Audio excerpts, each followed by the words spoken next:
Hello and welcome, day 2 of the Ammodo Masterclasses organized by the Concertgebouworkest. The coach, the mentor this week is Iván Fischer. He guides 4 young conductors. Martijn Dendievel, day 2, how are you doing? I hope I'm doing fine. I'm very nervous what is going to happen now. I had a very good session yesterday with Brahms and Mozart, and now I have the chance to conduct Mahler, which is with this orchestra and this hall a special occasion. With Beethoven and Mozart, you mean? Yesterday I had Beethoven. Yeah, Beethoven Fifth Symphony, the first movement, and then last night you did the slow movement of Mozart 41. Exactly. So it was a joy to see you conduct and to see you at work with this marvelous ensemble, but we could not see what was the storms in your head or your considerations. Please share them with us. Well, first of all, it's the first time I get the chance to work with an orchestra of this level. It's just an amazing opportunity, and it's a different way of conducting. That's also what the musicians of the orchestra told us in the feedback sessions after the rehearsals, that we really have to pay attention, that we try to motivate the orchestra in another way than we would with an orchestra of a lesser level. And it's trying to combine all these things on top with the distancing, which is not very easy to cope with. Also, just physically, you're standing there and you see like the first violin is 60 meters apart from you. At least it feels this way. So this is the combination of all these things, and then of course the input of Maestro Fischer to try to put it into your conducting.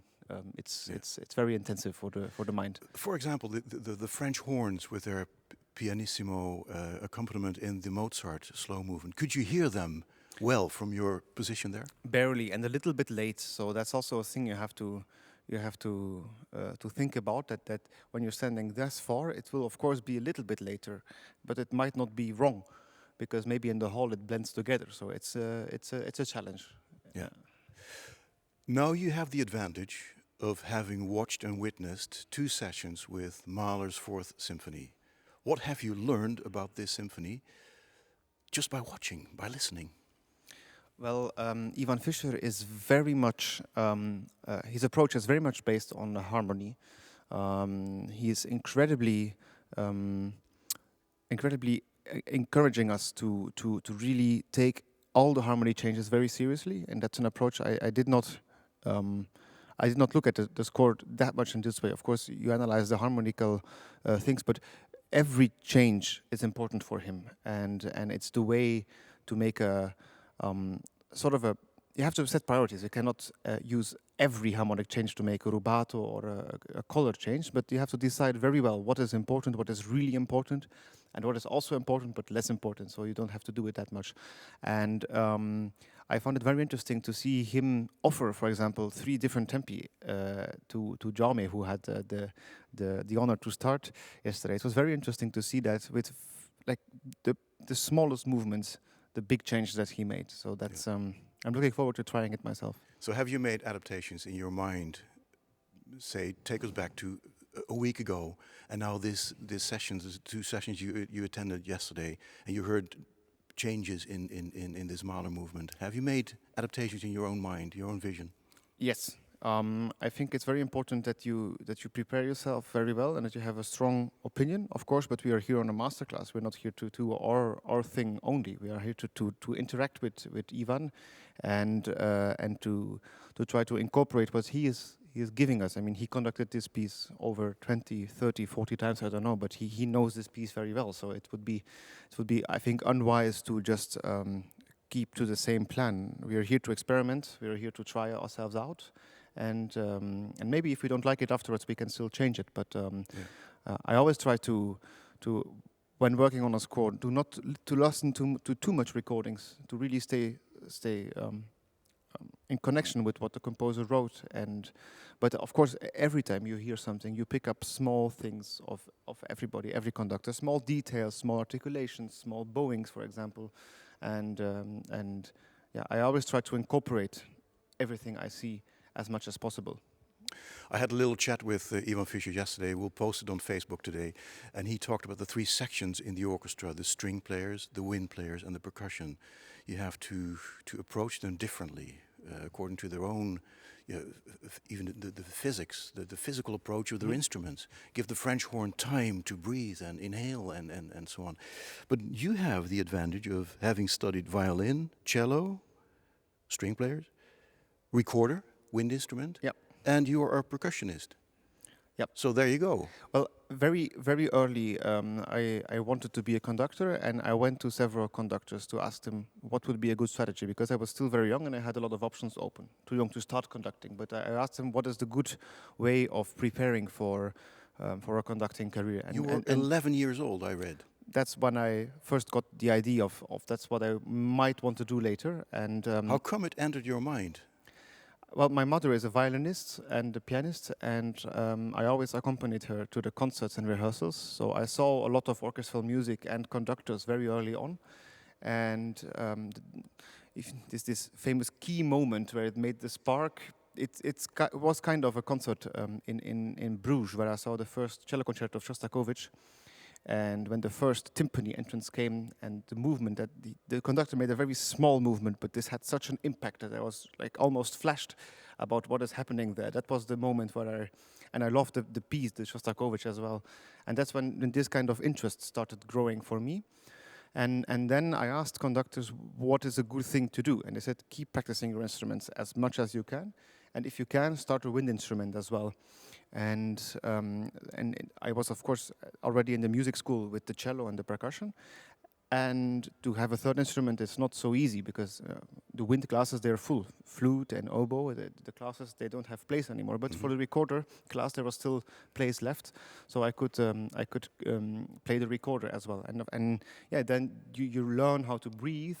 You learn how to phrase, because a lot of things that I took from these lessons were especially the phrasing in the Baroque and actually also classical music. The way of phrasing, it's a thing that you get when you play cembalo, for example. But as a violinist or a cellist, not necessarily. You get in touch with these historic interpretations and this historic way of playing. And that was a very great thing that I loved about playing recorder. Yeah.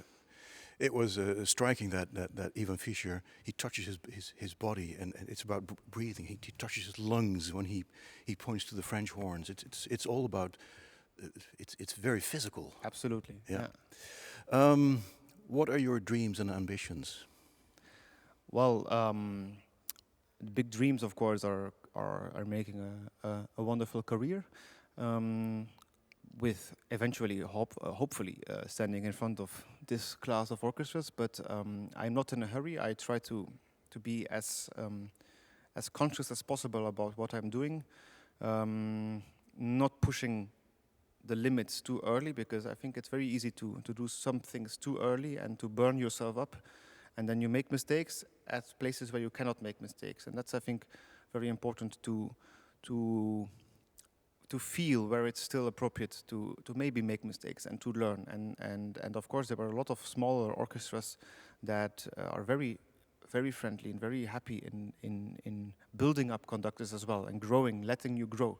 Yeah. So that's the plan. And I'm very, for me, it's very important that we always think as an artist, what is our role in society? And we keep attached to politics. It's very important, I think, to always say how important culture is, how important our work is, not only in the society but also financially. A lot of people don't know that how much money we are generating. Actually, they always think subsidies, and it's a loss of money. They just give money to our hobbies, and there are several scientific studies, economical studies that show that this money is going back, and it's bringing back more money than they actually invested. So I think this is very important, especially as a conductor, when you are chief conductor somewhere, that you get in touch with the local politics, that you're part of the town you live in. This is things that I find very important. So here is a conductor and a missionary. I think the conductor should be a missionary. I think the times are over when it's just the maestro coming, conducting, and going back to the hotel and the airplane. I don't have the ambition to travel for 40 weeks a year, not being at home, not being able to really develop something with an orchestra. And I think, especially with the Corona crisis that we have now, it won't be possible as well. The traveling, there will be some major changes that are going to happen. It's going to be more local more concentrated, and I think it might be That is a good thing. actually a good thing. Yeah. Yeah. Martijn, stay healthy, stay safe, and enjoy Mahler in a moment. I will. Thank you so much. Thank you.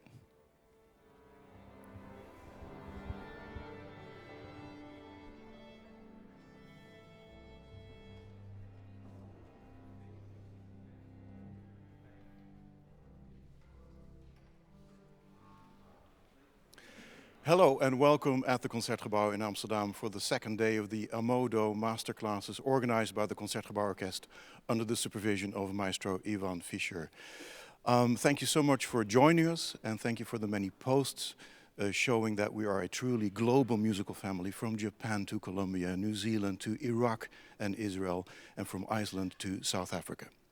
We start out with the biggest musical forces of today, Mahler's Fourth Symphony, and then we downsize with Brahms' Fourth Symphony, Beethoven's Fifth, and ending with Mozart's 41. It has everything to do with the COVID-19 protocol, so that musicians can leave the stage, but they don't have to enter the stage during the rehearsal.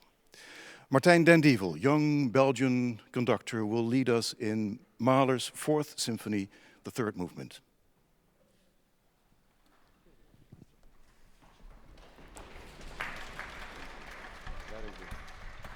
Everybody, good morning.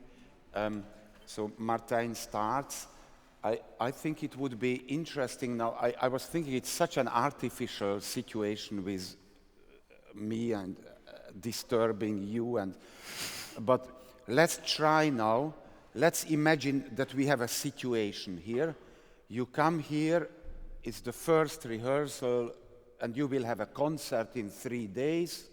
And now let's say you have 7, 8, or 10 minutes, and this is your first rehearsal, and do whatever you would do in that situation.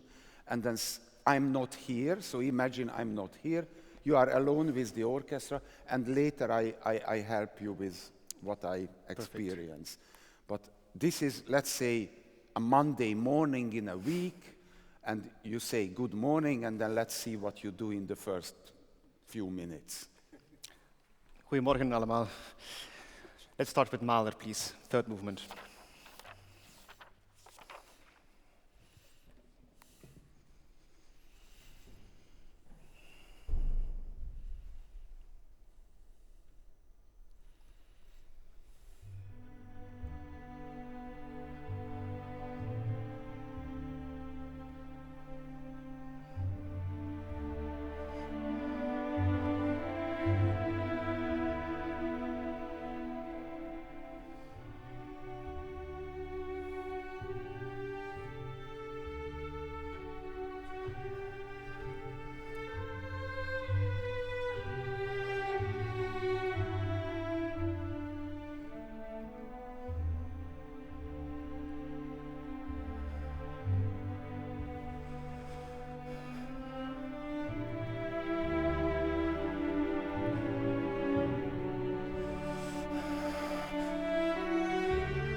can we just do one small detail? It's about the small glissandi, that we really get them together in the way of timing. I think in the cellos in the beginning can be a bit more of the glissando.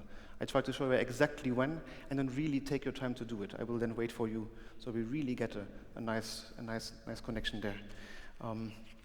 And then second violin is so beautiful, but when we start, we are still an accompaniment. Actually, the melody continues in the cello, and gradually we open. Also with our glissando, we take the lead, so we really have the feeling of coming from an accompaniment to the main voice. Can we start once more? Maybe bar 16 is good. That's just where you, 4 bars before, it's bar 13. Bar 13, it's 4 bars before the second violin's entrance. It's bar 13, the C sharp.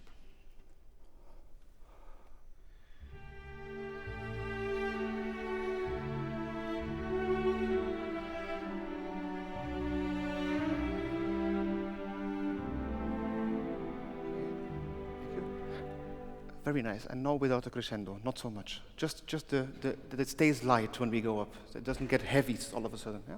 Once more, please.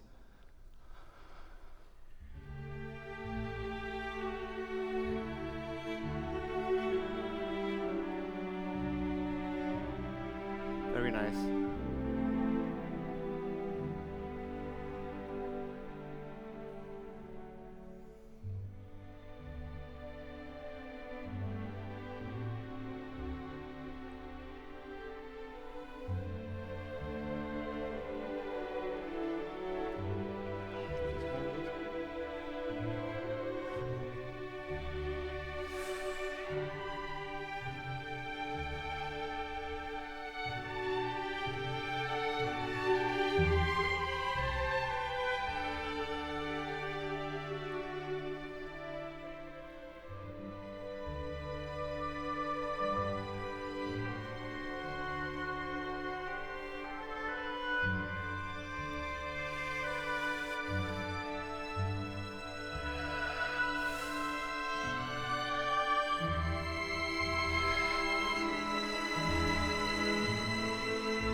Very sorry to cut off in the middle of the phrase, but I was talking with Maestro Fischer before.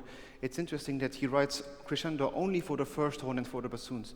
Can we try that? We really don't make crescendo, so it's just like this one color popping out, only the first horn and the bassoons, and also the third and fourth horn. We just stay in the same beautiful sound. Can we start directly there? That's bar 31. It's the 1, 2, 3, 4, 7th after figure 1, please. 7th bar after figure 1. Very dark horn sound, like the bassoons.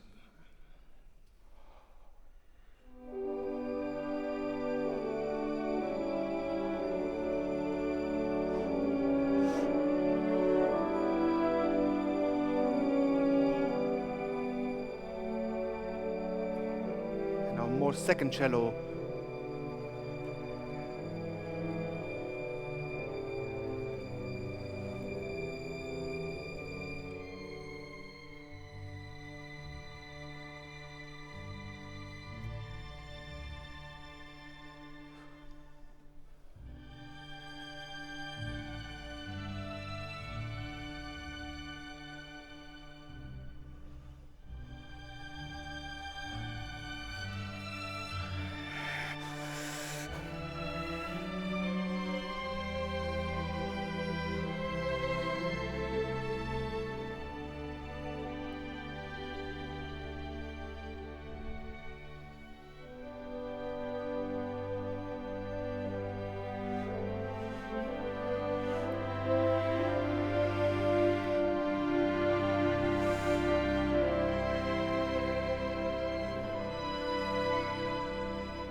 Very good. Sorry. Bravo. Excellent. Very nice.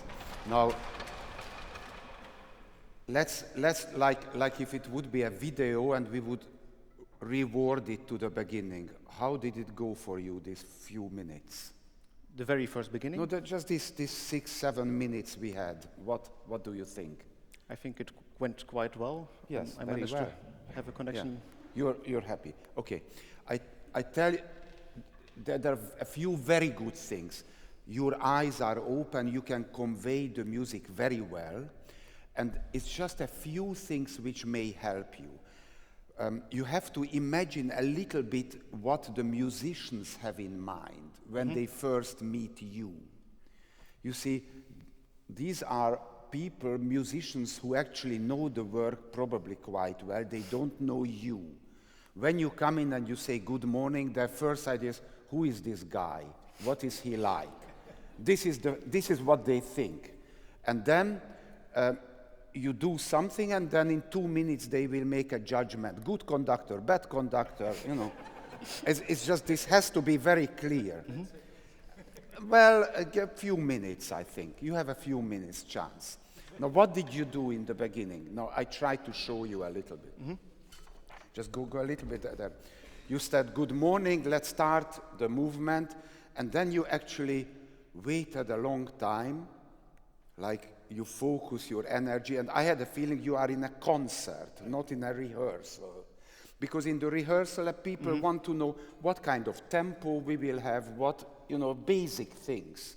When you started, it wasn't very clear how fast, but the most important thing the bass players would like to know is what is going to be the tempo of this piece. Very important information.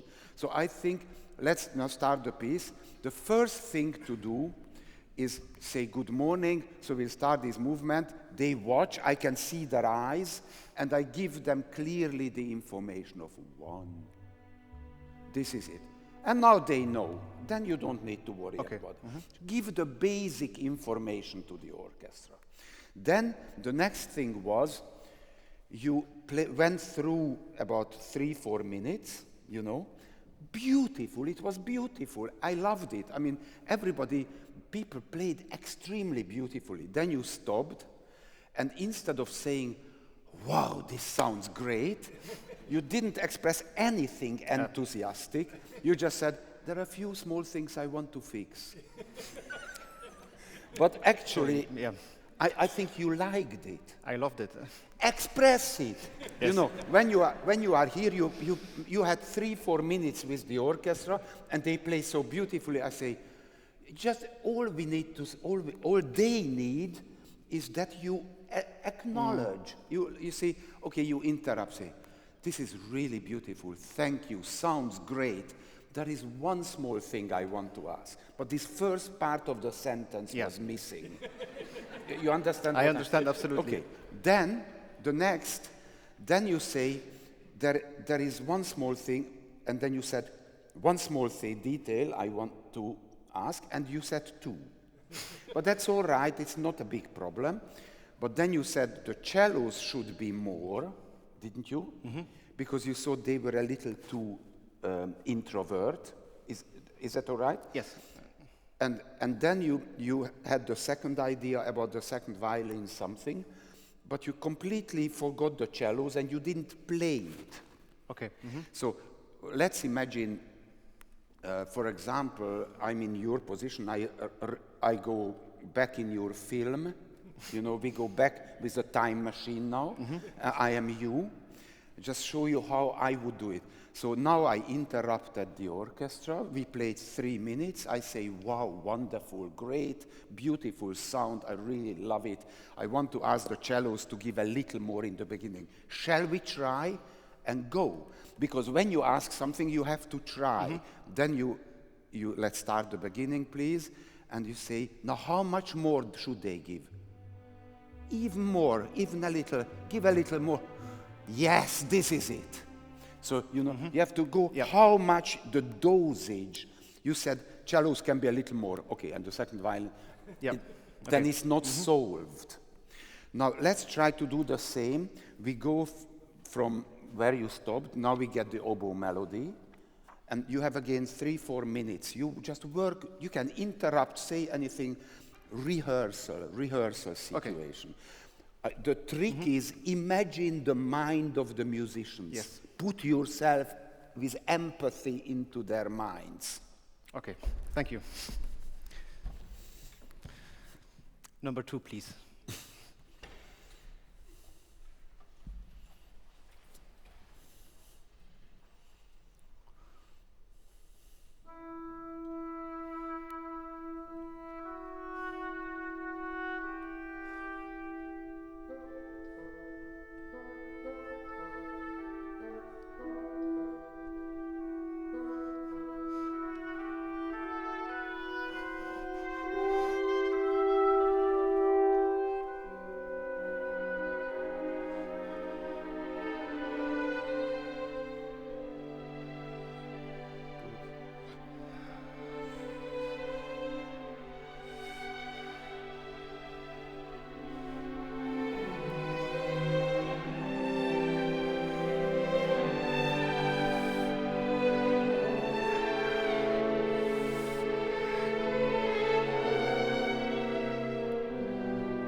You do it wonderful. I really like it. Very good what you do. Very good. I want to hear what you think, what you want, how you would work with the orchestra. Let's see what about this passage. Okay.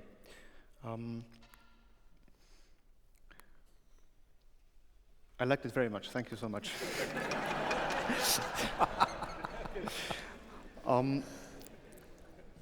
After figure 2, 2, 3, 4, 5, the 6th bar, when we have the accompaniment, can we try that to have that even more in the character of them? So we don't hold the tones, but we are also very active. Can we try it? It's the 6th after 2. All the strings except the first violins. And we phrase with the thing that they are playing afterward.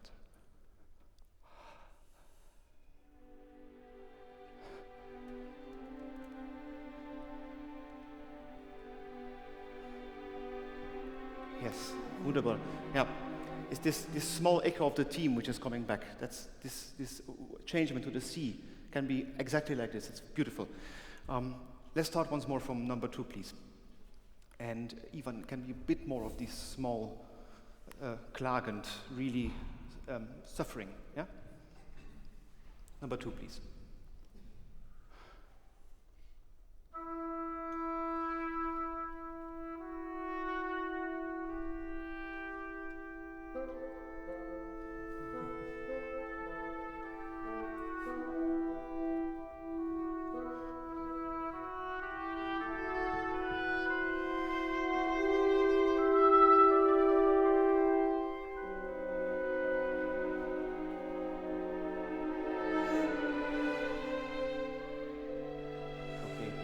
Right.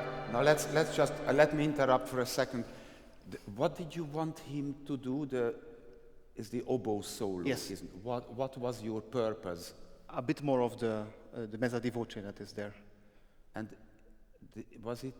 For me, it was Better. enough. Yes. So you wanted more crescendos on each note. Yes. Just more. You see, now how to deal a wind solo? Let's imagine this. What do you think the wind player has in mind before playing this E natural? Oh, it's a low note and it's piano. It's difficult. No, it's what feeling? I can tell you with one word: fear. It's very difficult. A low E on the oboe is extremely difficult. And to start the E softly is one of the most difficult things in the world. So when you do this, you make it comfortable for him, make sure it starts, and if it starts beautifully, already express a wonderful gratitude and enthusiasm. Okay. It's very difficult thing. Can we just start the first bar of this too? Let's see. Once more, please, number 2. He's afraid. Yes! Just be aware. Okay. And then, thank you. Then when this happens and you want more swells, I'm just not talking about how to talk to people. You are aware that he's very worried, he's afraid, but he's a great artist, he made it beautifully. I say, wonderful, it starts beautiful. You can give a little more swells in it. It's all right, I'll leave you time to do it. Wonderful that it starts. You can be specific. And you start so beautifully this E, beautiful. Give a little more crescendos. Let's see what happens. But be aware that this is very difficult and he's afraid. Absolutely. Make it easy for him.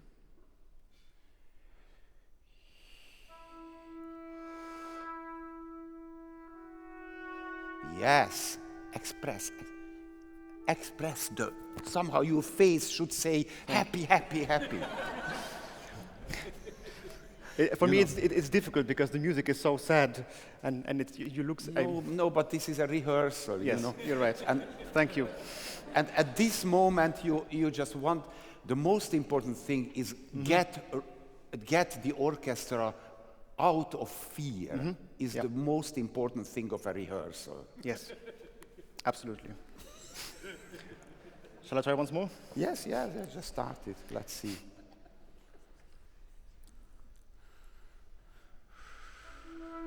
Yes, good. Smile. Yes, he's great, happy. And now go back to the piece. Not too fast.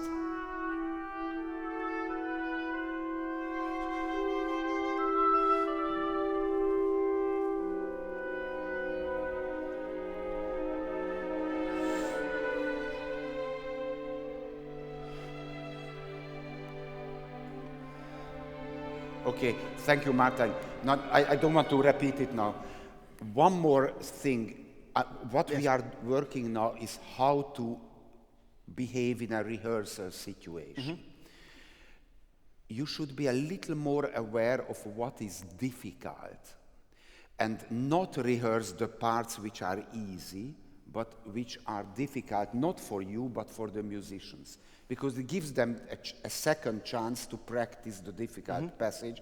So don't always just be aware.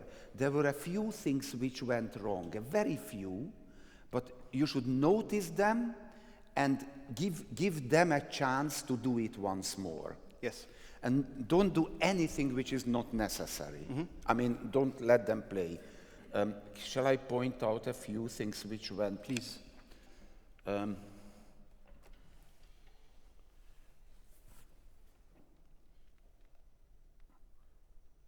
Wait a minute. You were here? No, somewhere. I was here now. No. Okay, let's start from 3, see what happens from 3. Okay. And can you think about what is difficult for them, not for you? Okay. What needs a second playing. Yes. 3. Number 3, please.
Everything was fine.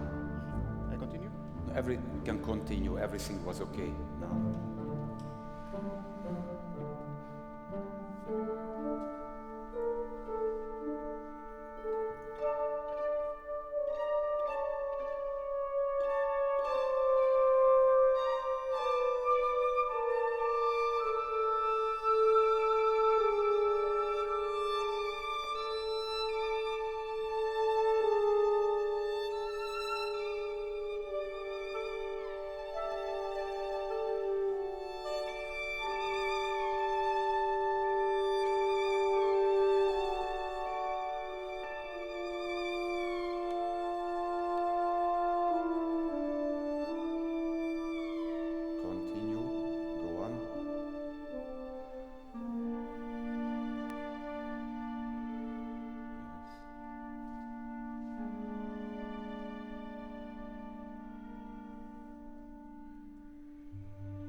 Thank you, Martin. Thank you. Very, I mean, you're very good, really. I have to, I listened very carefully. It's a lot of things great. Here there is one problem. Just let's be practical for a few half minute. What is the practical problem here? It's to get the new tempo without... For whom? For the pizzicato, No. the basses. There is one instrument completely lost. I mean, in the feeling of tempo. The clarinets. Yeah. Yes. Why? Because the distance, far away, you know, it's very difficult.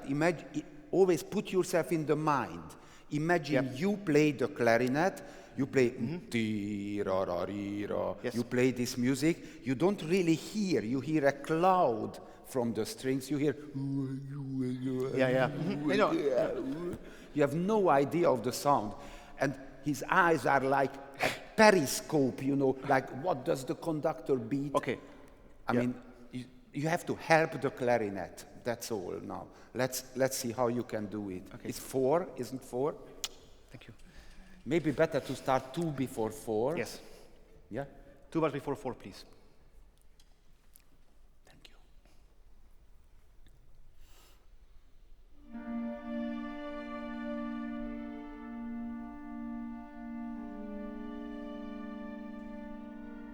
Help him.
Okay, very good, Martijn. You did very well. I just want to give you a little... Can I come here for a second? This is difficult. You did everything wonderful. Just with experience, you will learn how to quickly fix difficulties. Yeah. Because, you see, if you have imagine what is in the mind of the musicians, you immediately get not only the problem, but why that problem came up. So, for example, this clarinet cello thing is the distance. So I think it's good to just tell the cello group that please be aware, never go in before the clarinet, just that always hear the clarinet. They can hear the clarinetists cannot hear the cello. You should be aware of this, or just a cloudy version of it. Now let's see how it works. It's immediately, let's start 4. Is it 4? Yeah. So just be aware of the clarinet. That's the only line you have to say, and then go.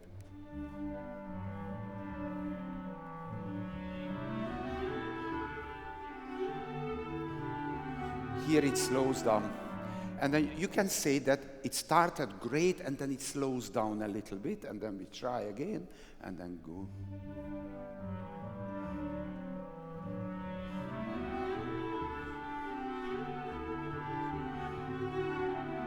And then you solved. Okay, and the next thing you can say to the orchestra, this is difficult because we will get gradually faster. Please be aware of the moments where we go. So don't never wait for each other in the next minute of the symphony. Go. 4. And then we play and go. Zoom. It flies.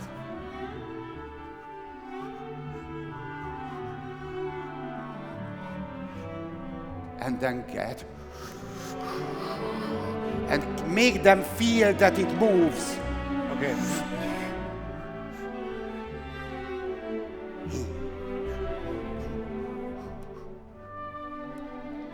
Just make them light, aware that it moves. Yes.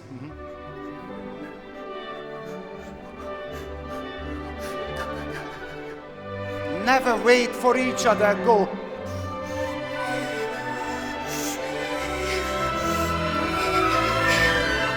Now, here the horn will come in a minute.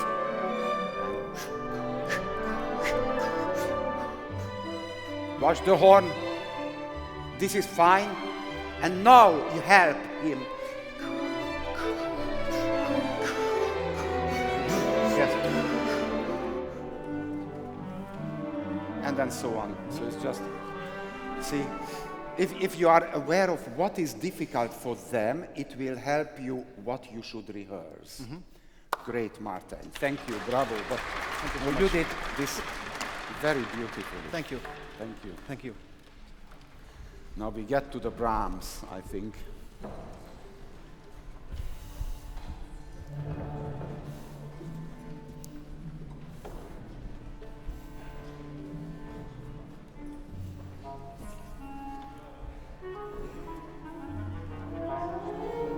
don't know which conductor comes.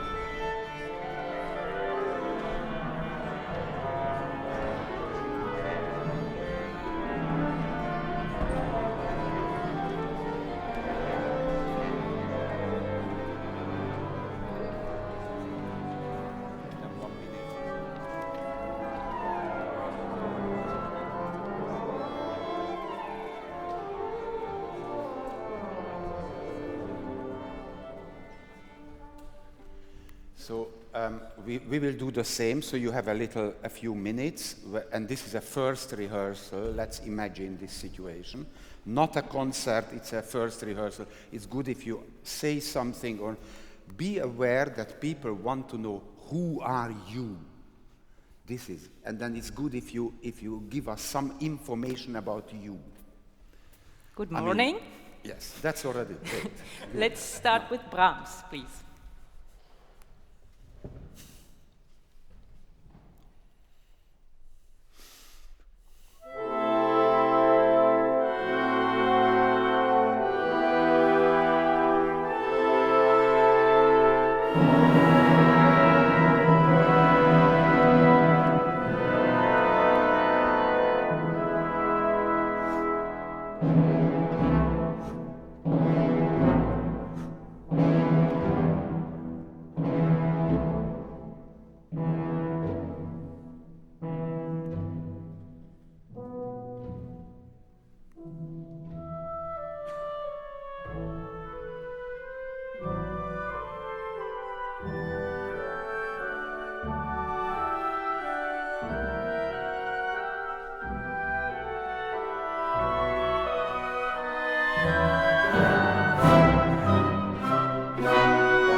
stop now. Thank you.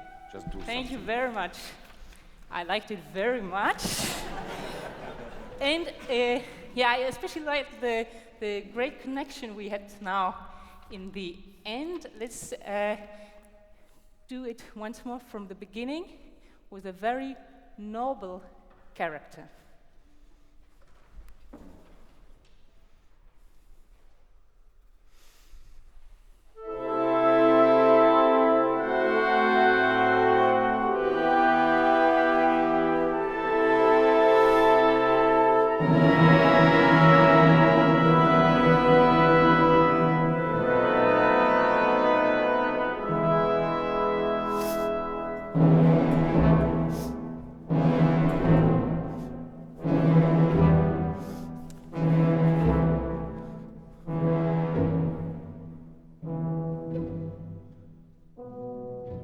This should be less noble, or what? Thank you.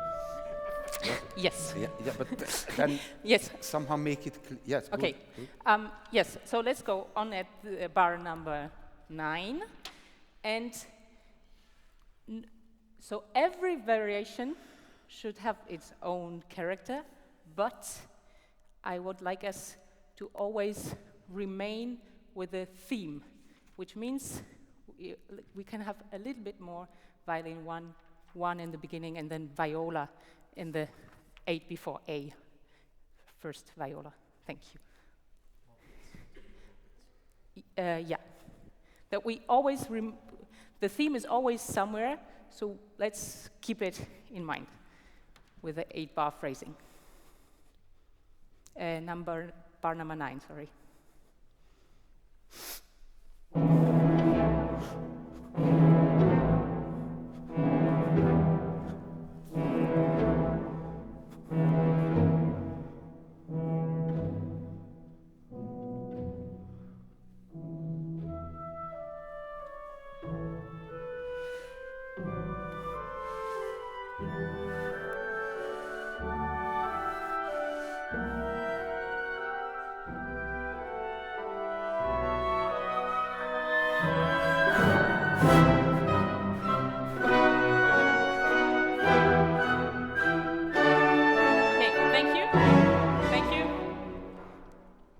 That was my fourth.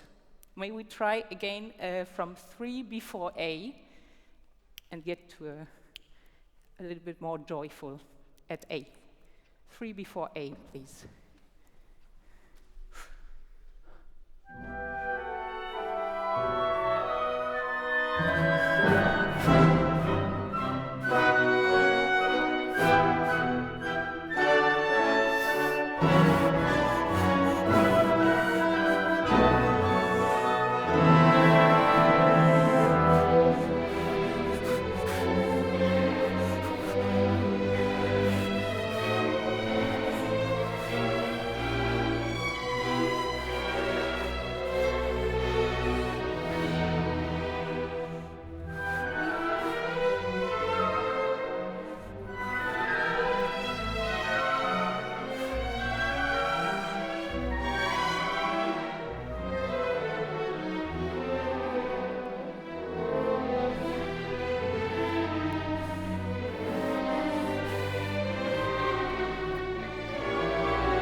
Great, thank you.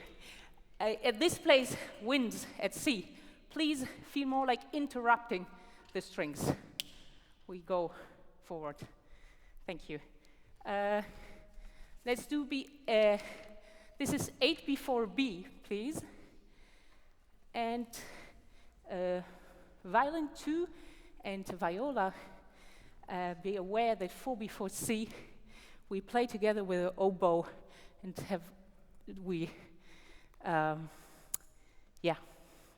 do a crescendo in total.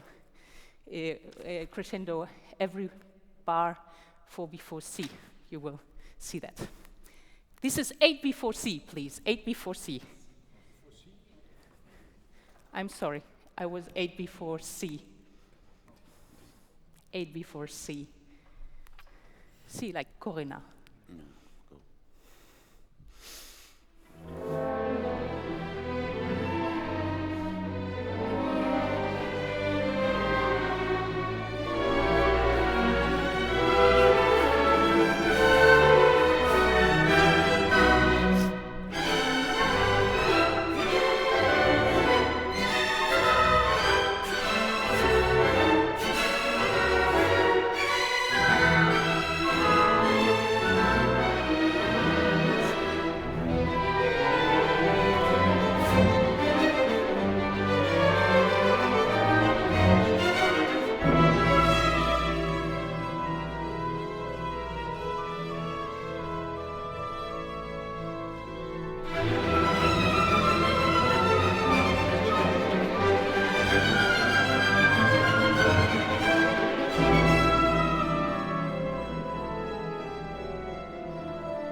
Good. Thank you very much. Now, how did it go for you, Corinna? Just be very honest. Yes. I liked it very much, how the orchestra went rubato and forward with me. And I think, yeah, what's difficult here is that you want to make sure somehow that each character is there, and if it's not exactly there, should you mention it or not? Maybe that's why I didn't say anything for the second 8 bars, because I was trying to get it without saying anything. And I think I lost the orchestra a little bit with my 8 before C not being clear. Probably true. Yes. I can give you a... But before, the contact was nice. Yes. Well, of course, I mean, they know the piece, you know, this is important to know. That this is like core repertoire piece, so they know it. Yes. Can you just come here so you can see me? You can take that chair and then you can sit. No, come. It's best if you can take it here. Then you can. No, I can. No, I need to sit. Just okay. Sit down. What I want to. Okay. No, it's okay. No, it's fine. I No, got it for you. but I will be high anyway. Then No, okay. it's okay. Just that you can sit down, relax. And you see. Okay. Now look. You see, they know the piece. Yes. They are interested. Here is a new conductor. What will the new conductor do with the Fourth Symphony of Brahms? This is basically the interest. And the most important thing is not so much even what you say or what you show, but which direction you lead the orchestra. You see, an orchestra is 100 people, or now a little less, but a lot of people.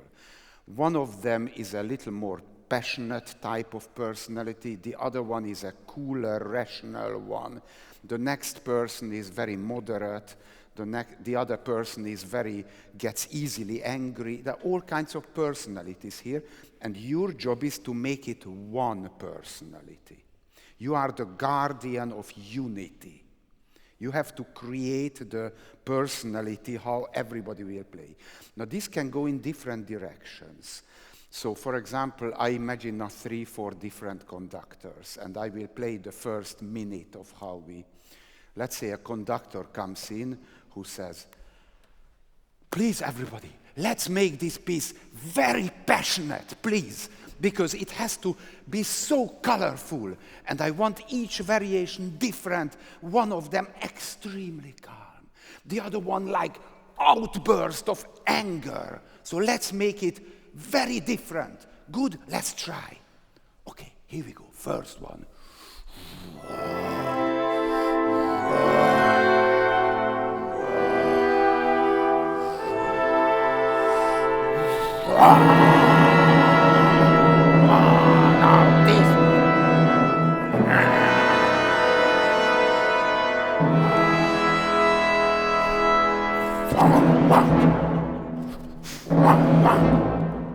Okay.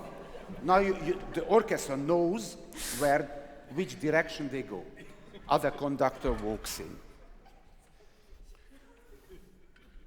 Good morning. You know the symphony. I want to ask you one thing. Never go beyond a too loud dynamics. Everything should be within a frame because it has to stay beautiful. Never too loud, please.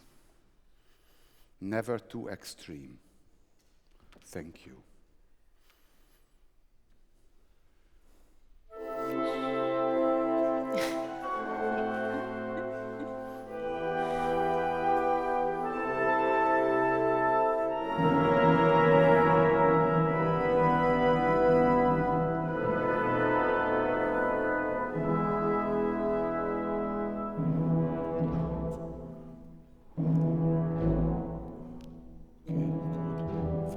Very good, and then so on.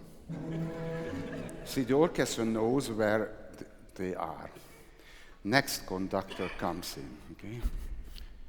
So, maybe, lovely to see you. Just please make sure it's everything in tune. I'm very sensitive about tuning, I just make sure everything just needs to be in tune. Just make sure, please, the pitch, just please. Okay, let's start.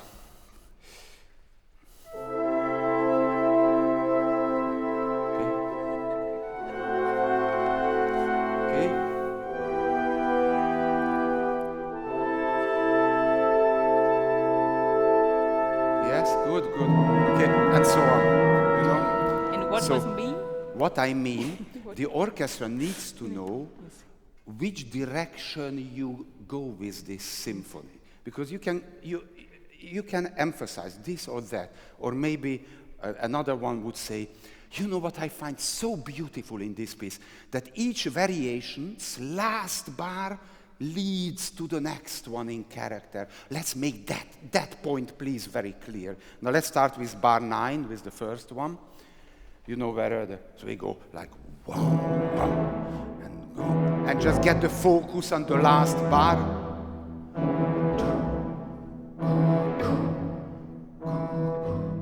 And now.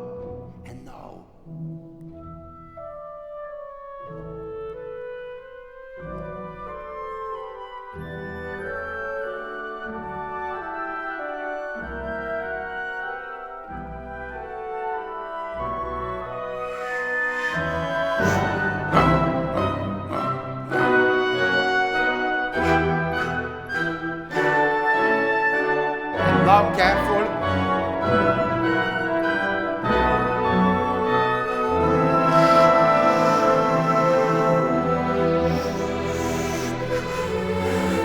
And so on. So, what I want to say, you have, something should be important to you, and they are very interested what is important for you in the piece. Yes. Does it make sense, yes. Corinna? Okay, let's continue now. In the minutes I had now, don't choose. These are all good conductors. No. Yeah. No. Do you know what was important to me? No, not yet. Okay. That's what I want to find out. I would suggest go to the recapitulation. So, after the fermatas, and then can start there. And I want to find out what is important for you. So this is 129, please, 129.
Thank you very much.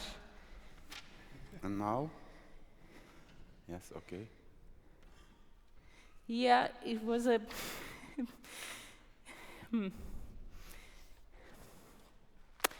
Okay, I would like that not only each variation is different from another, but that we have even more character differences within a variation. This concerns mainly the phrasing. Let's start at letter I, like Italy.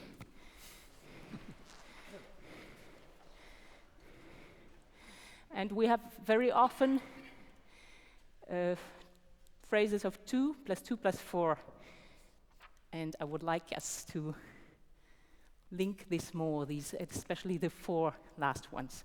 Let's do letter I, please.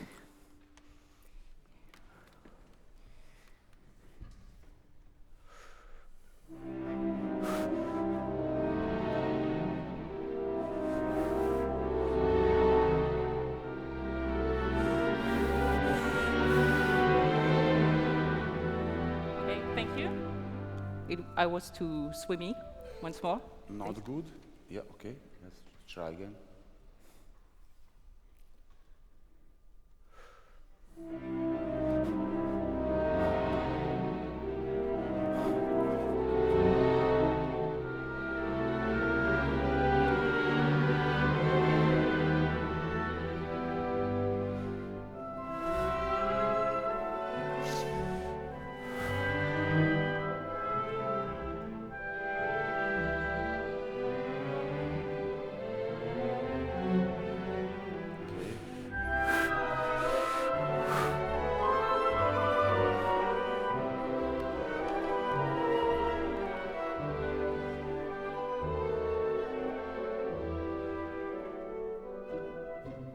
It's okay now. Good. Thank you. Is it better? It is better, but yeah, I think we should do this more, that we see a new package after 4 bars. Let's do once K, and I will phrase with the winds. We'll try to show.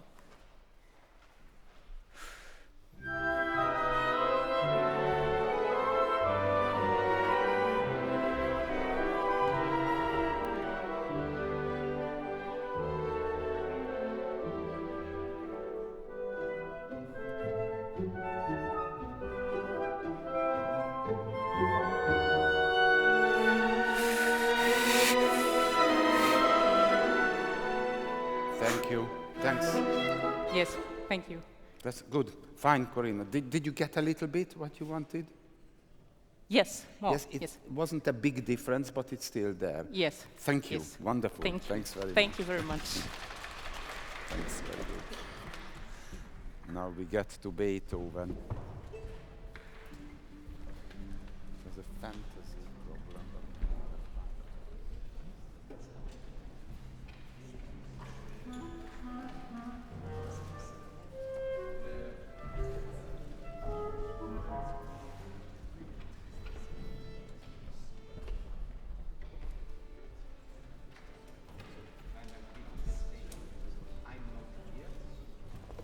And you don't need to start wherever you want, stop when you want. It's your first rehearsal with the orchestra. Goedemiddag iedereen. Let's go with Beethoven 5, beginning.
it's a rehearsal.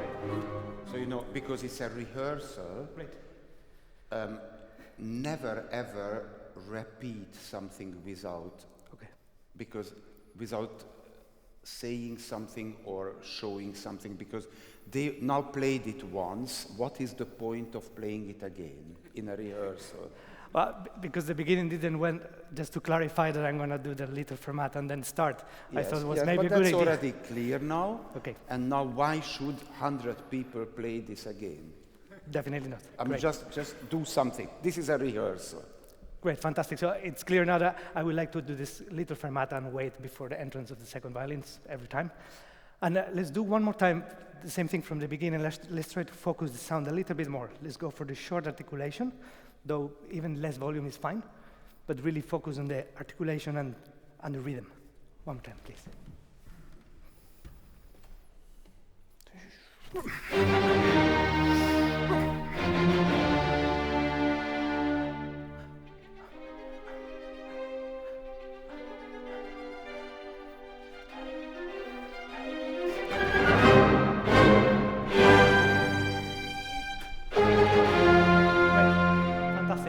And then I would love that every time we have the sforzatos in horns and later on with the bassoons, try to do it a little bit more bell-like. Beep, beep, beep, pum, pum. And let's place this last note to do the transition to the second theme. Can we go directly there to the horns? For everyone, sorry, that's... Bar 55, 6, 7, 8. 59, please, tutti bar 59. We have numbers? Thank you.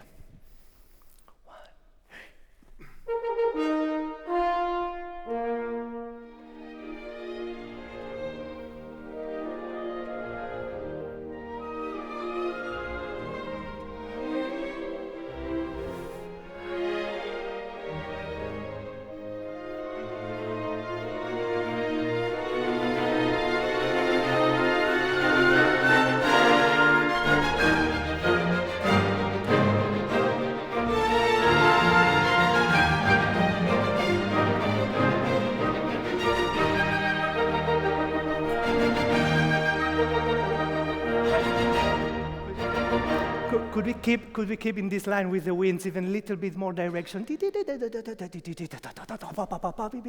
A little, I wouldn't say rushing, but really, really helping us to go forward. Fantastic. Can we do it one more time, and so that this second theme really doesn't change the tempo? This is now my problem. Let's do it one last time. Same thing, 59.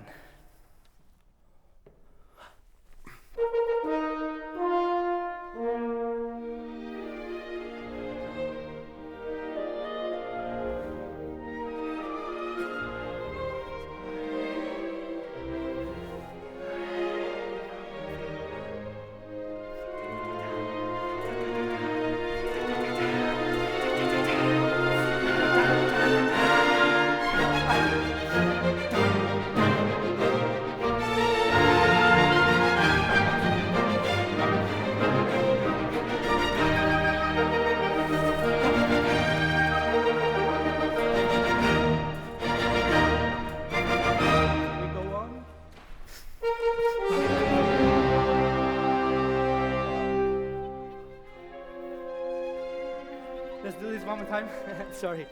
So let's do after the repeat. Thank you very much for what we did before. It's really working very well. Thank you. Great. After the repeat directly.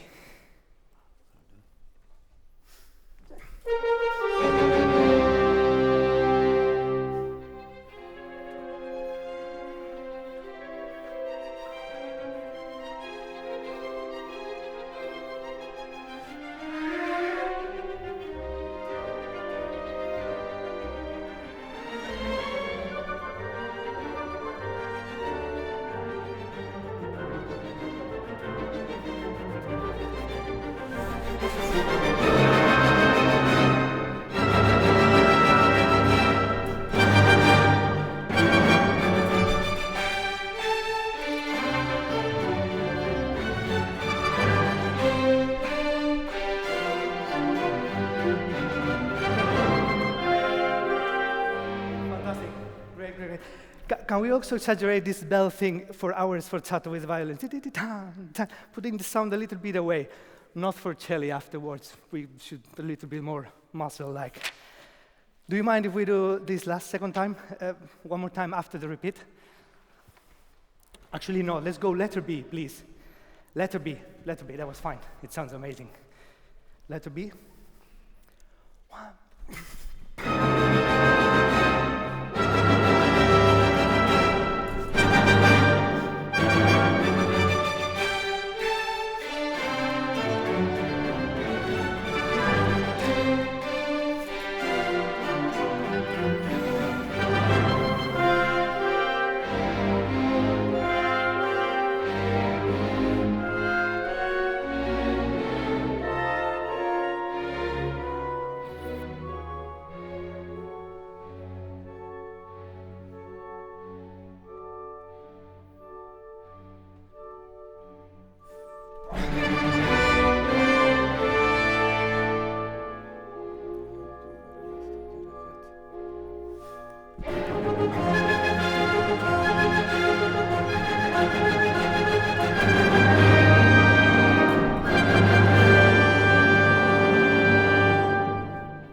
I feel we're losing a little bit the punch forward. It's maybe my feeling, but we're losing it a little bit. Can we do just your last note of the solo oboe, please? Sounds fantastic, beautiful. But let's really keep the same character afterwards. Just the la. Your last note, just your last note, the fermata.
Bravissimo, wow, fantastic. Sounds great. Bravo. What can I say? Let's try one more time. I just think we can still do a little bit better this last transition to the real pianissimo with the upbeat of the bassoons. And I actually have in my mind even a little diminuendo so that we don't really get any louder. And subitissimo, fortissimo, the last thing. Can we do then from... Okay, now, may I interrupt now? It's very, very good, very clear, very good. I come here a little... I'm sorry, it's just... I think generally it works well because you are friendly, you are... now today I'm trying to work how to work with an orchestra. This is the focus today. You are friendly and you are practical and you know the piece very well. I want to help you a little bit how to somehow have more ease with work with the orchestra. The way you conduct is actually very good, but you do a lot of things which are making the orchestra actually irritated and nervous.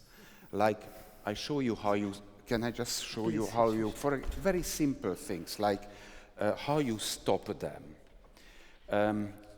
It's not just simply the communication between conductor and orchestra. We can play a few notes. Let's choose something easy. Well, you can choose anything.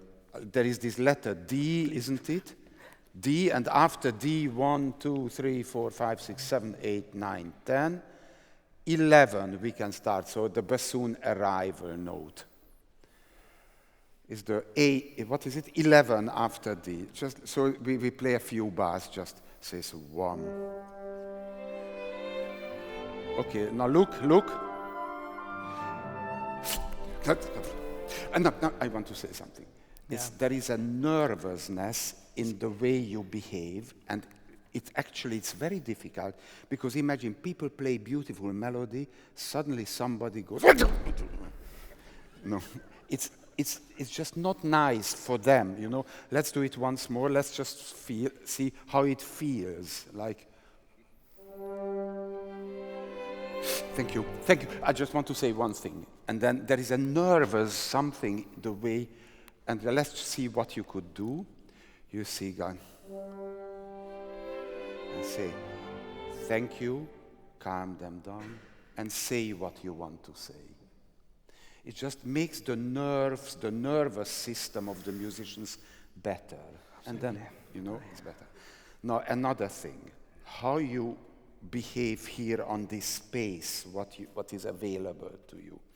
You are very honest, it's great, very honest, musical, you work, but somehow you don't find your place. And all musicians in an orchestra dream of a conductor who walks in, arrives here, and the whole thing sounds wonderful. You know, this is what an orchestra wants. An orchestra wants a conductor who is here, and the piece comes to life like on a magic stroke. How to achieve that? You know, you come in. I wish I could. I mean, now, sorry, I will be very practical about it. Go up here and find your place. For example, left foot here, right foot here, and this is your place. Then there is already some stability in this. And now let's start the ta-ta-ta-ta, the beginning. You say you just feel inside complete calm. You express the music. And that's it. I show you the opposite. You come in, say, hello, good morning. Good morning, let's start the Beethoven Fifth Symphony. And there is this kind of nervous kind of, basically find your place. You are stable, you know where you are. You breathe, kind of feel relaxed inside. And now you feel the attention of 100 people. They lift the instruments. go, ma ba ba, and then only the music. Somehow, this has to be stable, and then it will be already halfway there. Can you just try this? Just come in, say good morning, start the symphony. Good morning. Very good. Let's start with Beethoven 5, please.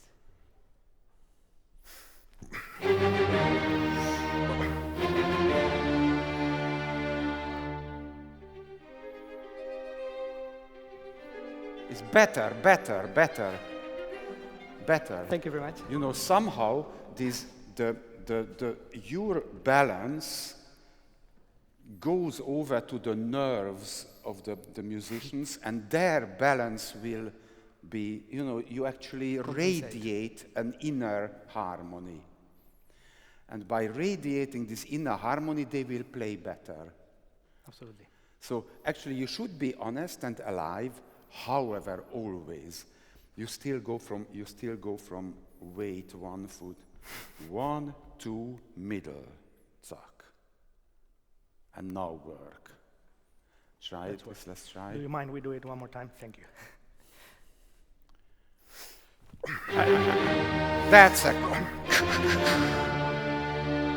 That's great. That's a conductor now.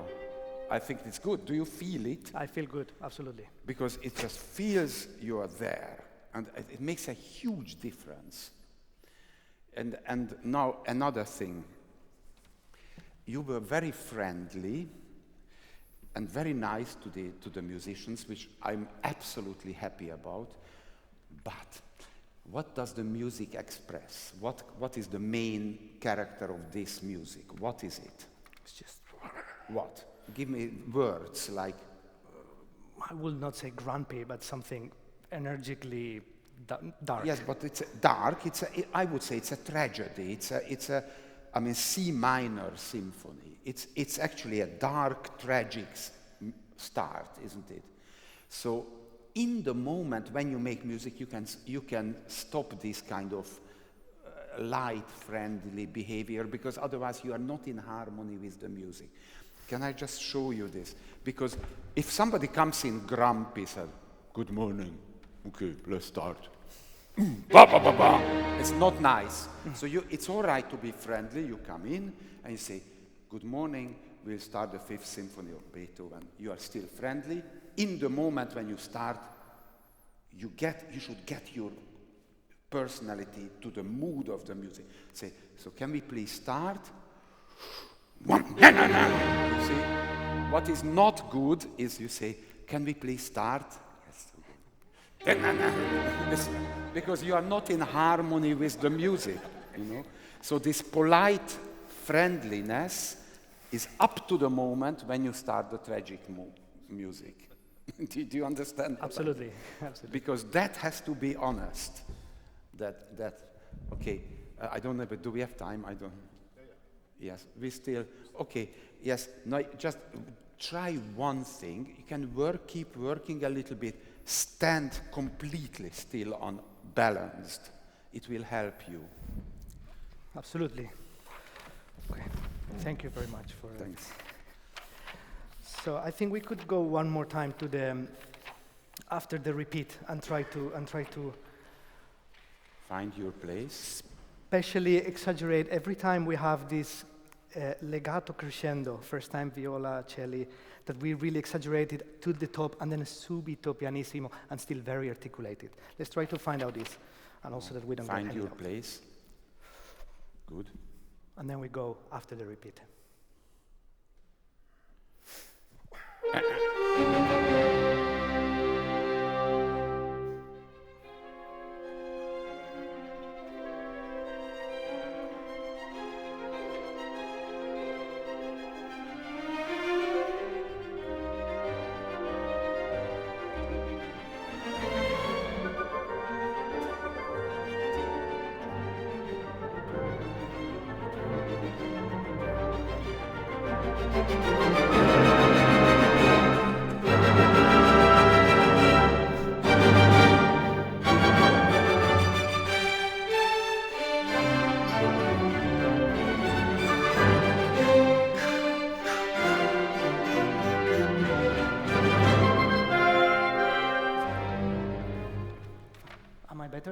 No, the stopping wasn't very good. The The whole thing was good, the stopping wasn't good. Okay. I'm sorry, it's just very important because, you know, people have tight muscles, lips, play, you know, it's somehow, it's just be careful. It's like be careful how you touch the orchestra. Meaning stop, you know, in this case. But let's continue, just go on, sorry. I will just want to do one time only strings upbeat to 180, please. Basically for the viola and cello, that first note we have that we don't put the sound away. So it will really help us to make that line with the direction. It's not that it doesn't have it now, but I feel it a little bit too comfortable on the beat. Let's just try it one more time. And if we could exaggerate that sound away a little bit more, it would be great. See, yes, sorry. Actually, putting the sound away a little bit earlier. Cool. Like the horns did earlier. Thank you. Only strings there directly, so it's 179. 179, all strings.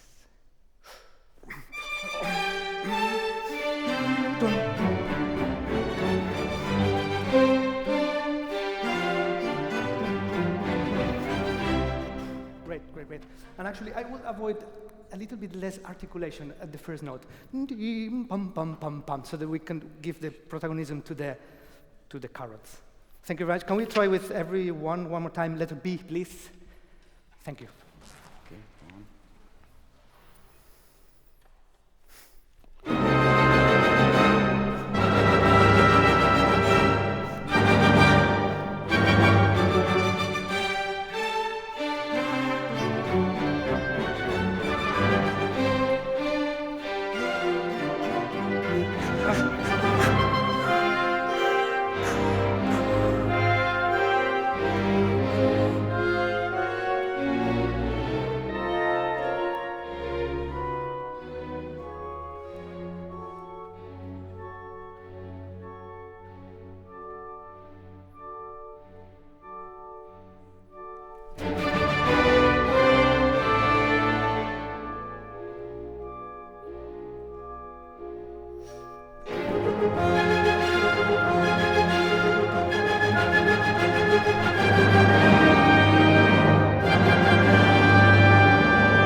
That's fine. Thank you, Iván. Thanks. Very good. Bravo. You did very Bravo, good. you guys. Very Thank you. musical. Thank you very much. Thank you. Very good. It was fun. And now comes the Mozart.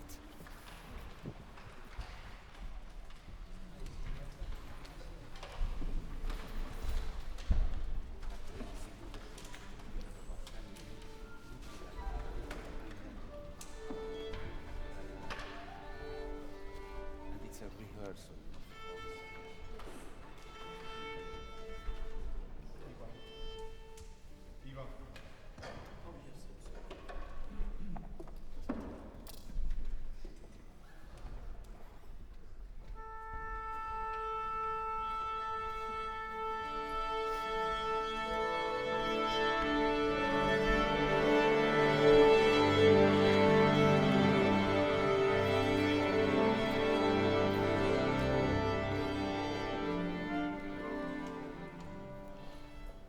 Good morning. We do Mozart's second movement.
Great.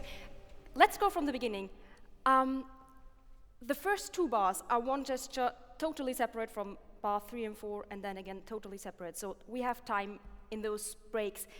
For the first and second violins, the first beat, no, no, no, it's actually an upbeat, a very friendly upbeat, I would suggest. For the cello, in bar 6, you do an up bow, I think, still the C sharp and also viola's bar 6, the first note you have, that's the dissonance. Let's give it just a little bit more of weight.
The last one, that's really the one where we go into a different harmony than the E flat. So like with an expectation, and that's probably the loudest of the forte. Can you maybe use a little more bow, like more bow in a sort of, not flautando, but in this direction, just, yes, exactly there, yes, that would be great. So we are, I could use just a bit more bassoon and horn in 11. Let's go from 11, please.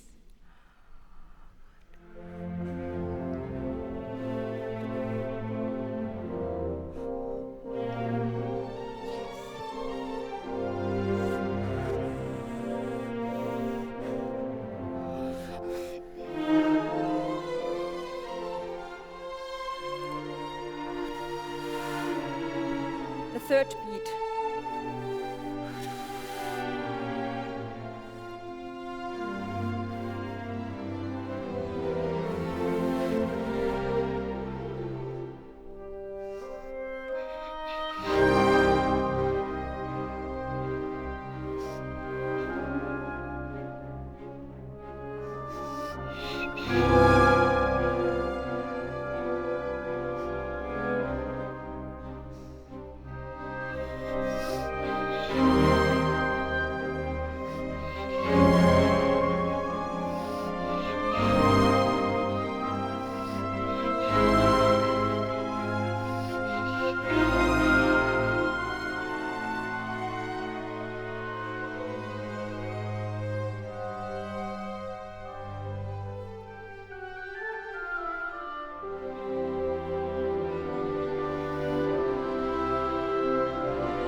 Thank you.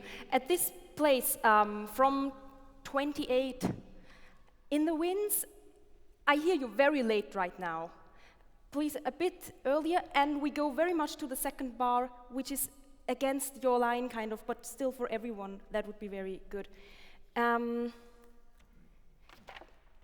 we play from 23? Yes, and the E flat, the high E flat, that's really what we're going for.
I'm afraid we need a second try for bar 32, just to really get it together. Bassoons, you are really important in 32, and mainly we need a legato where not every single note is important, but really the chromaticism that goes down. Almost scherzando. Yes, a little shorter. 32.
Very good. So it's actually going very well, I think, because you have a very good personality how you rehearse, and actually it makes people feel generally good, and they make music. So there is no problem. There's just one small thing you can improve, which is how many things you ask. And why you ask these details. You can ask any musician anything, and they will do it, but it's more interesting to ask somebody which radiates to the whole symphony. So you can ask, here, give me a little more F sharp, the G should be a little longer.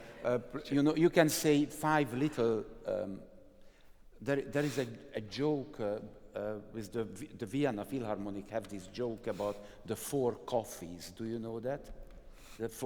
I don't know if anybody knows.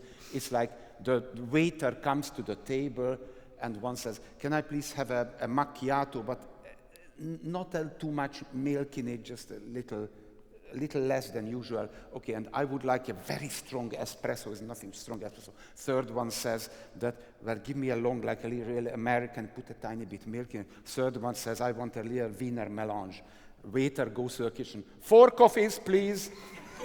And this is what orchestras often think if a conductor says, do me a little bit this, do me a little bit this, you should do it this, and you do the little that. And then there is these 4 coffees, we do the usual thing.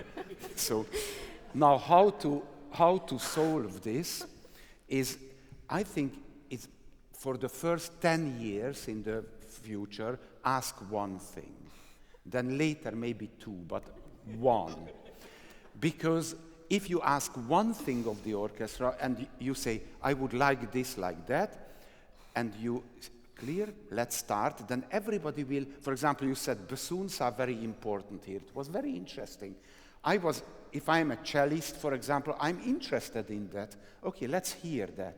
But then you turn to the violin and say, and also I want this, blah, blah, blah, and people lose attention. Yep. So ask one thing and make everybody listen to that one thing and choose things which radiate to the rest of the symphony. Does it make sense to you? Let's try that. Should I go on?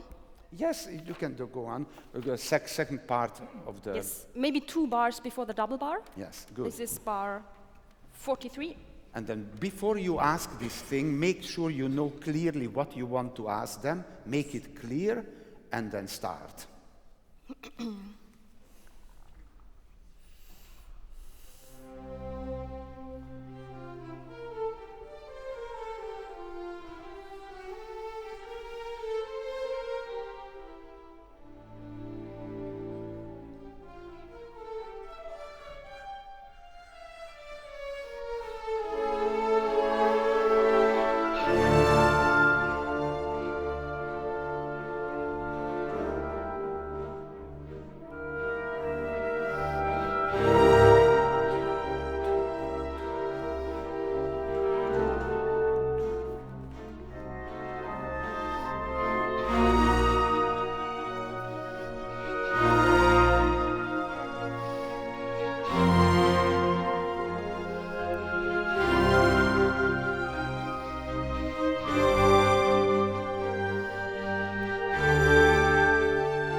would like to ask for one thing, just for one thing. Right in bar 75, for organization, can you please accompany the winds? That would be great. Let's play from 71.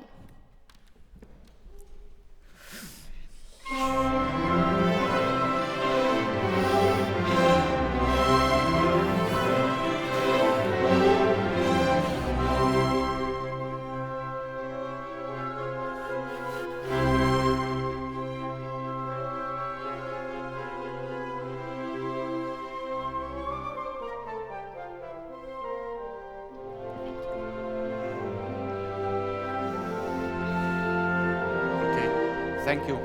See, now the problem was that you said one thing, yes, but you didn't start from that spot. So most people here have no idea what you were talking about. Yes, I see. So if you want to invite, for example, the double bass players into knowing what the violins should do differently, then it's fine. The only thing is, you said here, accompany more, which was where? Here in this bar. This was the bar you wanted? Yes. Okay, then you just start right there. Okay. Just give that bar number. Okay. Okay, now? let's try. Yes, now, let's try. Okay. So 75, what did you ask them again? Can you say it again? In 75, please, the first violins accompany the winds. And now say 75. 75, yes, please. And then let's see, now everybody knows. Okay.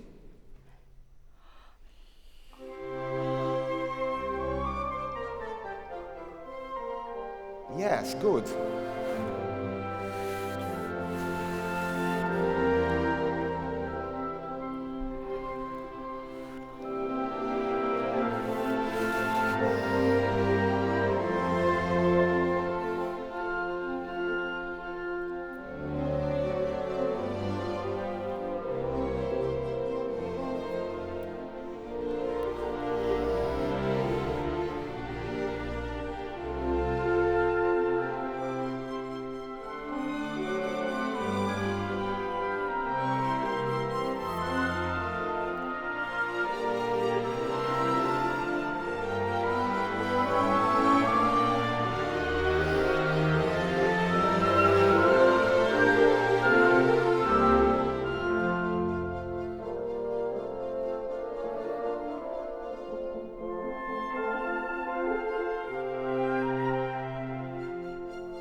Very good, bravo. You're very, very musical, you're very sensitive, which is great, and it comes across, I can hear it from the orchestra.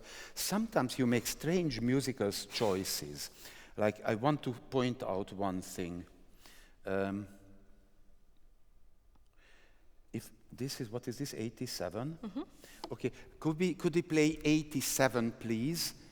Just listen, I show you one thing. This is one. Here it goes up, this ya.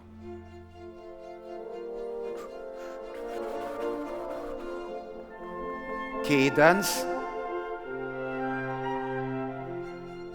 And now different cadence comes. It's okay, now. Now!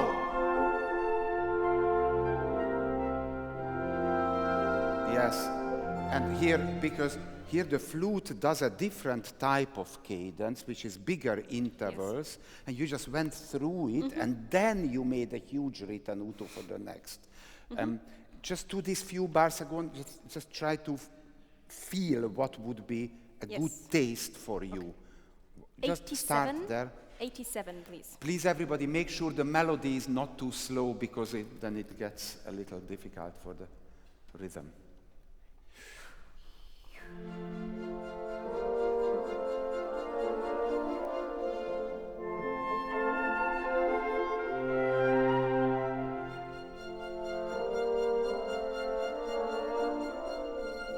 Listen to the flute.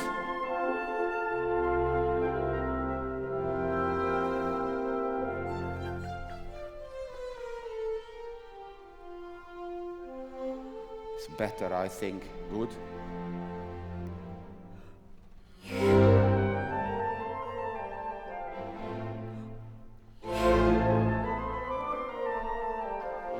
Okay, good. Yes, of course. I just not. It seems very late for me, but maybe I just don't hear it very. No, how do you want it? Do you want a preparation or no preparation? You mean for the next bar? The forte, prepared or not prepared? Almost not. Not okay, let's say not. So could we play, what's it? 93. Let's start 93, please. I show you, don't do anything. Yes. 93, 2 versions. Yeah.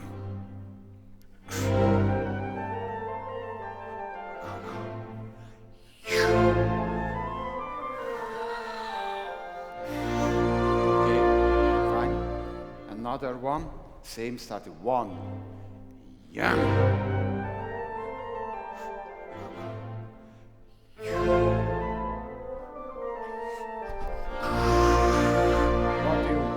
I mean, it didn't work because I surprised people, but okay. I will just try. show what you want. Yes. I want to know, find out 93, what you... 93, please. 93.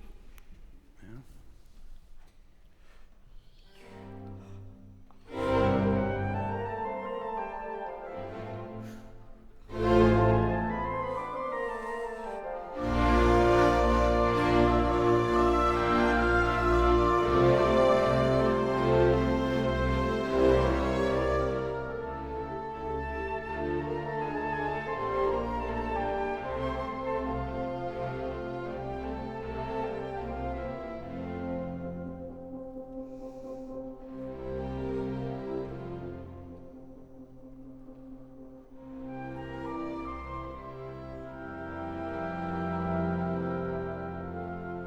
Very good, bravo.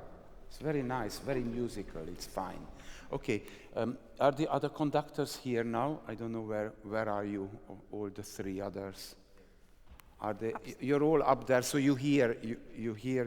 I just want to say something in general, that today we worked on how to communicate with the orchestra in a rehearsal situation.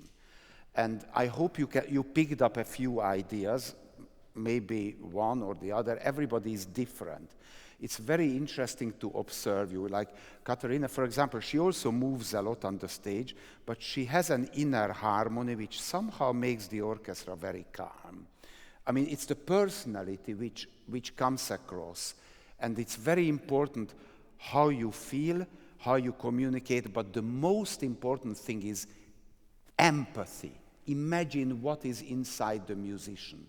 And that I would like to practice with a very simple exercise. Actually, basically, we only need one long note with the strings, like, what shall we do? Let's play a D major chord. If you find any note, can we just try? This is the strings.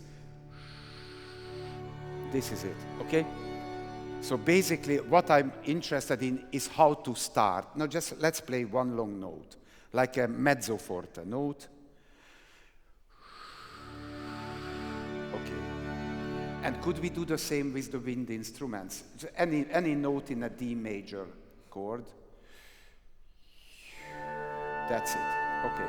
Now try to give an upbeat to the strings first and then only the strings. Just give them and go. Mezzo forte D major fermata. Okay? And the winds. Okay. Now, try try to feel the empathy of how do the musicians produce the sound. Just imagine how does a string player make the sound and help that. And you do that. Strings.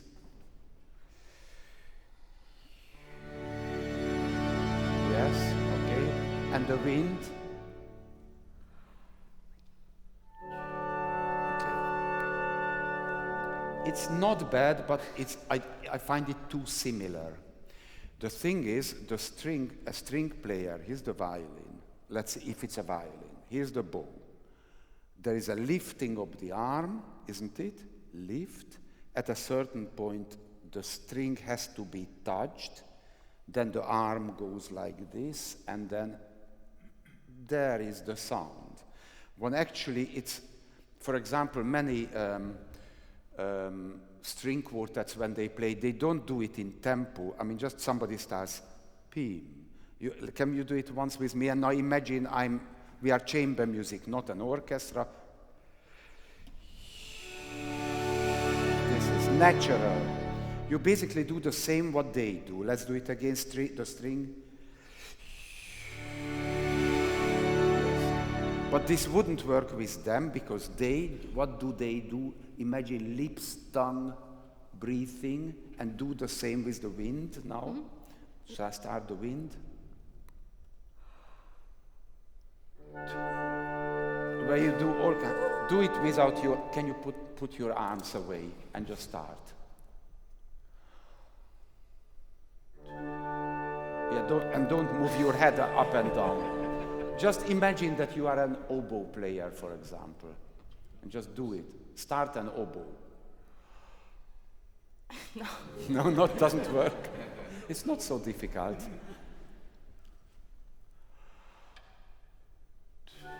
Yes, good, better. Look, very simple. If you come with me, and that's it. Just do it. Feel them. Yes, good, not bad. And now start the strings, and then can everybody come in with courage, so don't wait for each other. Just let her do it. Yes, very good. One can even do even less. If we do it, I'm also a violinist, here we go. There is the sound. You have to feel the instruments. If you feel the instruments, then you get away from this thing of, now how terrible this is for the strings.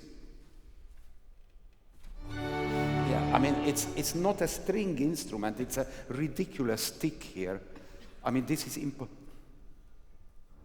it's just, it's awful. And whenever you forget this, or you're conducting and you think strings, then it's beautiful. So it's actually conducting is feeling the instruments. Now, the difficulty is to have the combination. If we now do it together, let's try. And actually we do the same, but you have both. You have them and try this.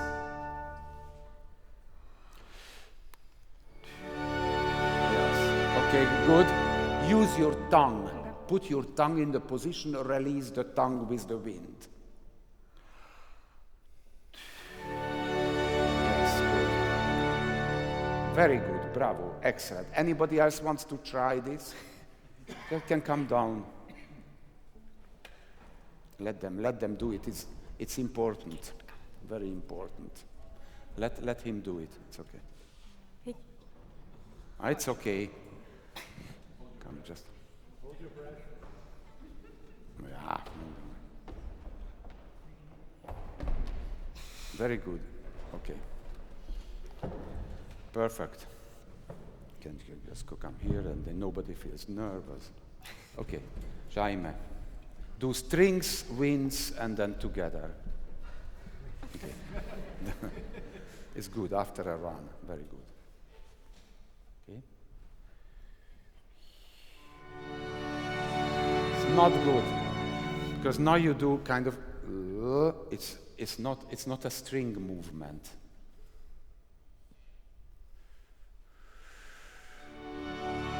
See, hi, Jaume. A good trick is watch one of them and do the same what they do.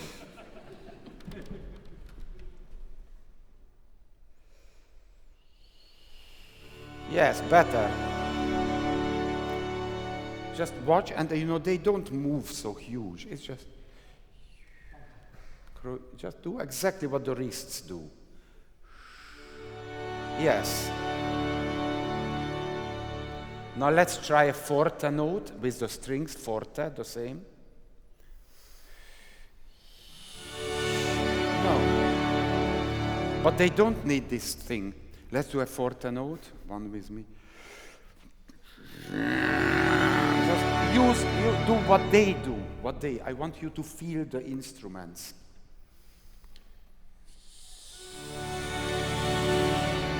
Okay. Now give a mezzo forte wind start.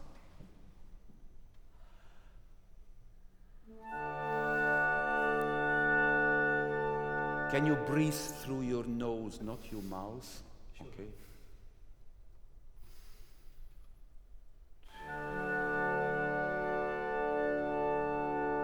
And with no hands, no hands.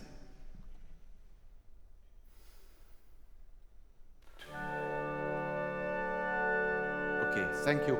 But you should really get the air out in the moment when the note starts. Put the tongue, block the air. Okay? Yes, that's it. Okay. The whole purpose of was empathy with the instrumentalists. That's what you need. Okay, thank you very much. Very good. Good. Tomorrow we'll do something different.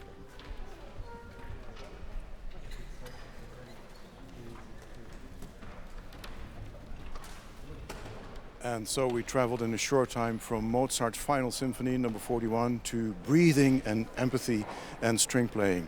And right after this live stream, we'll post on Facebook and YouTube the conversation I had yesterday with Iván Fischer, covering the very same subject, the division of the symphony orchestra into string players, wind players, and percussion. And we talked about the future of the symphony orchestra, and of course we talked about teaching. Check it out right after this live stream. These live streams will remain available on both Facebook and YouTube. Thank you for joining us. Please leave your thoughts and your messages and your ideas on Facebook and YouTube. And be sure to join us tomorrow morning for the ultimate day, the last day of this Ammodo Masterclass here at the Concertgebouw. Until then.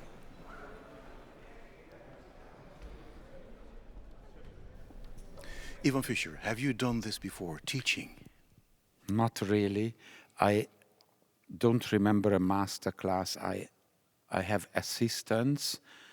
They come to me to go through the projects, then they assist me, help me, and then it's an integrated teaching, what I do with one person, but I never a master class before. It is so fascinating to watch and to see what happens, to get into the inside of the score with these young conductors. What can you teach them in 3-4 sessions? I don't know. I wonder if they can take anything home from this. They will probably just get a few ideas, and it really depends on the student.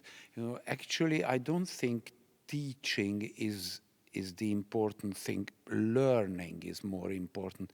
What I mean is that a good student picks up something from various people. And if there is a good student among them, then I'm sure they will pick something up from me, and they will use it, integrate it in their system.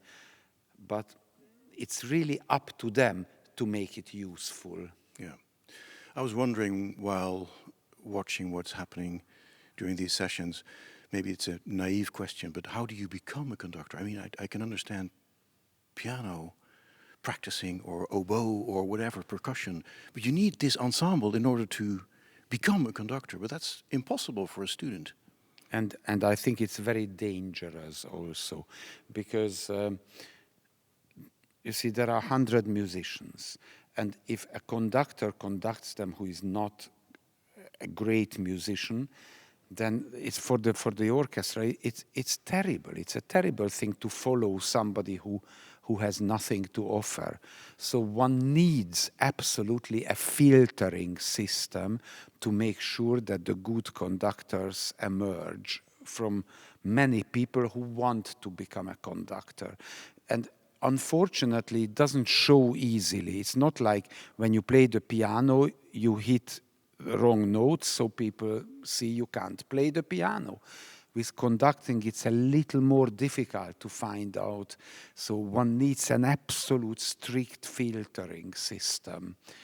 Otherwise, anybody can stand there and try to conduct, and it wouldn't work. But it's incredible when you move even less. Your gestures are smaller than any of the gestures of the young students. Of course, they are. But it is you are with your hands playing the instrument, which is the orchestra. So it takes for them practicing on this huge instrument in order for them to become a conductor. The difficulty is that there are string instruments, wind instruments, and percussion instruments. And the three have different type of sound production. When you have a wind instrument, actually, briefly, I talked about this to one of the young conductors. Then you tighten your lips. You put your tongue in a certain position, and when you release the tongue, then that's the start of the note. So you go, doo, and that's how you start. And this needs a different type of speed, anticipation than the string instrument who has a bow in the hand, and the bow goes now on the string with a round movement where the breathing is integrated with the start. It's a very different type of attack. Mm-hmm. And the third one is the percussion instrument, where you go now. When you touch the instrument, that's when it sounds. Now the conductor has to move in a way which helps these three different types of sound productions. And the best thing to do is to have a complete high-level empathy with the musicians and actually imagine how they produce the sound, and with the movement of the conductor help that sound production. And that is a very difficult thing which takes many, many years. It's not simply that you move your hand up or down.